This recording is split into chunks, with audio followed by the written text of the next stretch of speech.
Well, it's a great question. The issue is when you liberalize, it actually opens opportunities for all. The problem is that the majority of our enterprises are unable to tap into that opportunity. So it's only a small fraction who can take advantage of it. And that's what is creating this widening gap, right? That is not a condemnation of the liberalization in itself.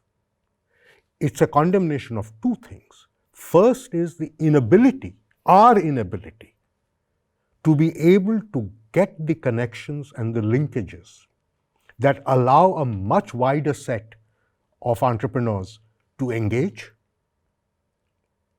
That's the fault, and it's an internal fault. The second is the timing. That is, are you liberalizing in a situation where you know that very, very few organizations will be able to take advantage of it? Because in all of these processes, good ideas also need to be implemented only at appropriate times. A good idea implemented in an inappropriate time can be just as damaging as a bad idea. And I would submit to you, the problem is that liberalization is a good idea. Was it implemented at an inappropriate time? No.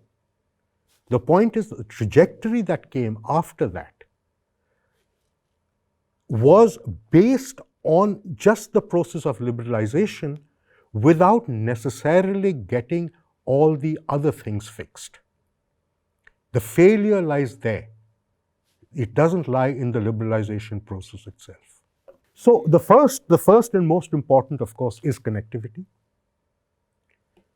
The second is the way we think about our financial system. By and large, the banks will lend to small entrepreneurs. These are only working capital loans. They are only against collateral, and there are fixed limits. So if you're selling in a localized area, your turnover time is fairly short. But if you are to take advantage of the liberalization process, where you're now talking about a much larger geographical area with much longer lead times between the process of production and its subsequent realization as a sale, this lengthens quite a bit. So if you think about a corporate, the banks give him 4 months of packing an export credit. If you're a small businessman, you won't get it. Right? Now, those are the problems that need to be fixed.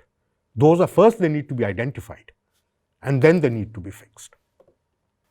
Well, you see, the first two, I think, are really important, which is identity. Now, not just any identity, but an identity which is unique. Identity which is portable. I think there's absolutely no doubt that's essential. The second, the stack is also important because what you are doing is you're easing the process of transaction. It is the process of financial transaction that's being eased. The problem that I was referring to is not that. The real problem is the process of physical transaction. Now, if I don't lick that problem, then I may be able to get the payments problem sorted out, but it doesn't allow me to access the opportunities where they arise, not when, but where, because those are geographically limited. That is the infrastructure issue, but it's more than an infrastructure issue. Think of somebody who needs to sell a product in a particular geography in order for him to be able to access the global market, which is what liberalization does. Who does he get in touch with? This is where I was talking about the trader. This is where traders become important. So if you think about it, trading houses used to be a very big thing. One doesn't hear about trading houses today. Why? Because a lot of that space has been taken over essentially by other corporates. The trading houses, on the other hand, were working with SME units. They were acting as aggregators. They were acting as brand builders and were exporting. That system seems to be breaking down today. No, the question, of course, is, do we want to revive them? So as I said, I was putting out the issues. I'm not necessarily giving answers. Yeah, right? Now the point of all of this is that if you think about, let's say, agricultural enterprise, each individual farmer produces, I'm talking about the small farmer, I'm not talking about the Punjab farmers, would be producing about maybe somewhere around half a ton of produce. All right? That's not enough for you to transact with any large corporation. So what you have is a trader who is an aggregator, who's taking up a whole bunch of these, half-ton lots, putting them together so he gets at least a truckload and transports it. These are systems that will need to exist. They do exist. They exist in limited directions. But these are precisely the systems that need to be thought through, because you need to think about it in terms of end-to-end connectivity, end-to-end transaction processing, not somewhere in the middle. I mean, this is like constructing a Delhi-Mumbai highway and it's stopping on the outskirts of Delhi and outskirts of Bombay and say, ki hamara kaam ho gaya. It doesn't work like that. It has to be end-to-end. And these are things that have to be thought about. We need to look for who are the ones who are capable of providing it and what do we need to get them to do so. That's the kind of game plan that is needed. Look, the planning process needed change. I don't think there's any question about that. The problem, of course, is the Niti Aayog has done no planning at all. Because if it had, I would not be standing here talking about our vision for the future, about the commonality, about this convergence of views that you mentioned. I will need to talk about it. It would already be there. It would not again be a matter of discussion in the Brains Trust. In fact, if you look at what Prime Minister Modi directed Niti Aayog to do, was to come out with a 15-year vision, a 7-year strategy, and a 3-year action plan. We haven't seen any of those. We've seen a bit of an action plan. But to have an action plan in the absence of a strategy or a vision seems really to put the cart before the horse.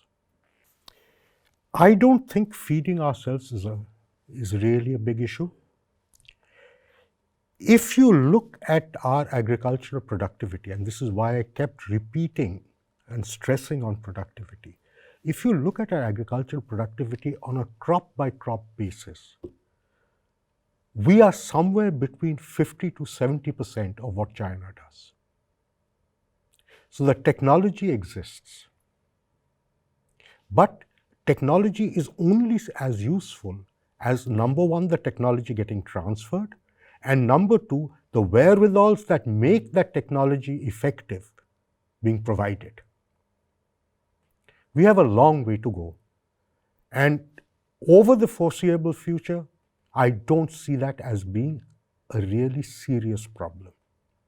What is a problem and will be a problem is that the way your demand is going to grow is going to keep changing.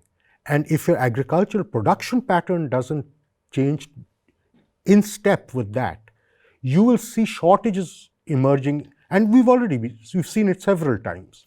Shortages emerging in various areas, prices shooting up, those sorts of things will happen. But there is no danger that we will not have enough food to feed ourselves at least a basic level. There are, as far as the quality of life that people will have is determined by a very large number of factors. The first and foremost, of course, is income earning opportunities, which you talked about. Now, today, as I said, we have too many entrepreneurs and too few workers. And the reason for that is a lot of people who wanted to be employees didn't get jobs and had to perforce become entrepreneurs. Right? That's not a desirable state of affairs, because what that is a distress entrepreneurship. Ideally, you would want to move to a situation where we would have fewer entrepreneurs, so that there would be a process of attrition among entrepreneurs, which is what any market economy does. But each entrepreneur would be employing several more people than he's employed today.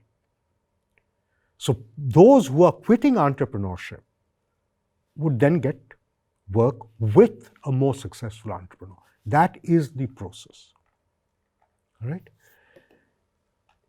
Now, is that a process that you can hasten? Is that a process you should hasten? Or is it a process that is essentially organic? That's a call you have to take. And here, the question of levelization is something that needs to be debated very carefully. Do you really want levelization, or do you want the market to do what markets are supposed to do, which is weed out the inefficient and encourage the more efficient to grow? Are we permitting that to happen? And the answer is perhaps not. Well, the state of our education, the state of skilling, that's a different ballgame, and that we can discuss if you like. But the first question, I think, is more tractable. If you really think about what is happening, I mean, why are we not being able to export? There are several reasons. The first reason is that please go and look at what the wage rates are for the same activity in different parts of the country. If you go to the area, by the way, let's take textiles and garments. You know, everybody thinks we are doing so terribly in textiles and garments. We are the second largest producers of textiles and garments in the world. All right? We just don't export very much of it. There's enough demand in the country to make us the second largest. Question: why aren't we exporting? Why aren't we scaling it up? And the reason is that if you are a textile factory located in UP or Bihar, where labor is cheap, your cost of getting that product out as exports is simply too high for you to compete. On the other hand, if you are located on the outskirts of Chennai or Mumbai or Surat, where the cost of exporting is relatively low, the wage rates are high. So now the whole question, look, China faced the same problem. How did they solve it? They moved 100 million people. Are you going to do that? Can you do it? And much more importantly, ethically, should you do it? If not, rethink your game plan. Now, insofar as the whole education and skilling is concerned, education is bad news. We all know that. The ASER reports have been coming out regularly showing that how poor the learning outcomes are. So we are getting very dramatic increases in both enrollments and number of years in school. Very dramatic. The problem, of course, is that the learning outcomes aren't great. Now, this is a problem that really needs to be fixed. I am not an educationist. I can't weigh in on this, but clearly it's calling out for something to be done. Skilling is a different thing altogether. The real issue is that you have two kinds of skilling processes. One is formal skilling, where you train people on a specific set of competencies. All right? Those competencies have to be generic enough so that there's enough demand in the market. And so far, the only place where we've been able to find that kind of sort of stable demand for skilled personnel is in construction. So skilling in construction is not bad. All other forms of skilling are much more specific. Now, in the Indian system, the way skilling has worked is it's the small entrepreneur who would be hiring an unskilled worker, would put him through on-the-job training. Once that person reached a certain level of competency, he got bought up by a larger unit. So it's the big fish eat small fish kind of thing going on. That process was working well. But if you think about it, that process works well if and only if the rate at which the small units are producing skilled workers is higher than the rate at which the large corporates are buying them up. Moment that balance gets tilted, it breaks down. That's where we seem to be today. I mean, it is not a coincidence that several major economic activities in this country are located in very specific areas. There are specific communities which over the years, through skilling and reskilling, have developed into major economic activities. If those get disrupted because of social tensions, then you're seeing the possibility of quite serious damage. Yes. Well, it so happens that I was in on the birth.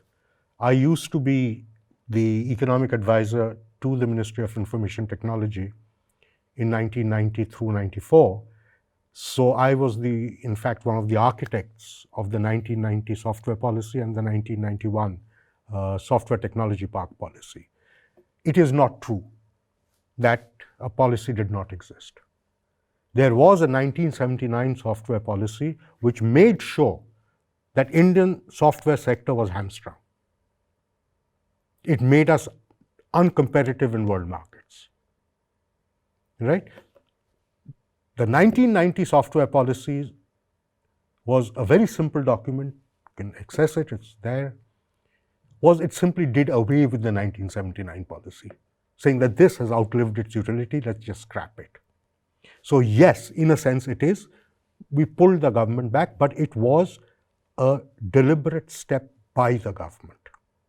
It did not happen by itself. It's not that the software sector just came under the radar screen and sort of somehow squeaked its way through. There was a deliberate act on the part of government to remove those limitations. But what they will also perhaps not mention, the single largest problem that the software sector faced when they tried to come out was the fact that no bank was willing to give them working capital. No bank. The reason is they didn't have collateral. It was the government which actually talked with the banks to extend loans to the software sector against firm orders received.